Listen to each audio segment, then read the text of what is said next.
जिउआव मानसिया दावगानायनि थिखिनिखौ सहैथानो बयबो नाजायो। जिउआव मानसिया दावगानायनि थिखिनियाव सहैथानो बयबो नाजायो।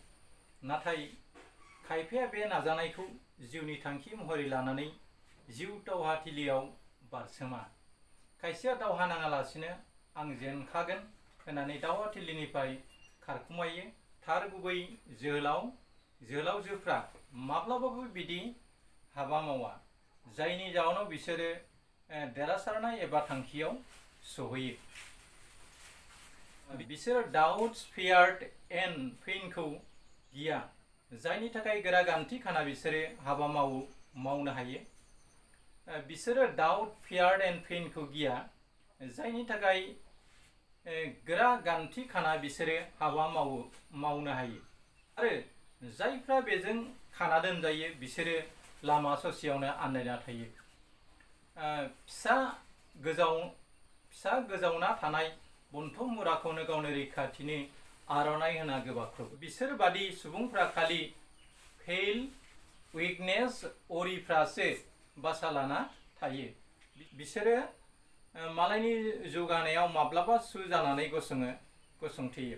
बिदिनो मानसिया मालायखौ हार्ट खालामनो नागिरो।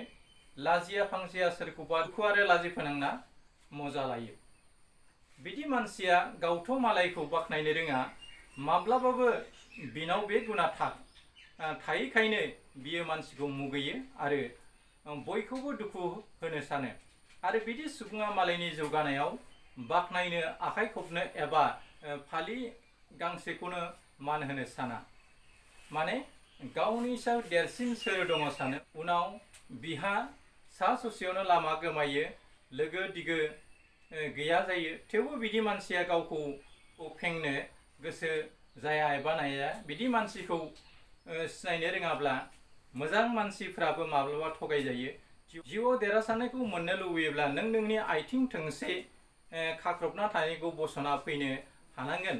मानोना फ्राय सुबुङा सोरनिबा खोथा मथे सोलियो आरो बिजों दाहोना रुवाथि बायदि बाहायजायो, जायनि जाउनाव बिदि सुबुङा जिउआव देरहासारनायखौ मोननो हाया जायो आरो जिउनि मोनफ्रोमबो लामायाव फेलें जानो गोनां जायो। एसेनोसै, गोजोन्थों, खुलुमबाय।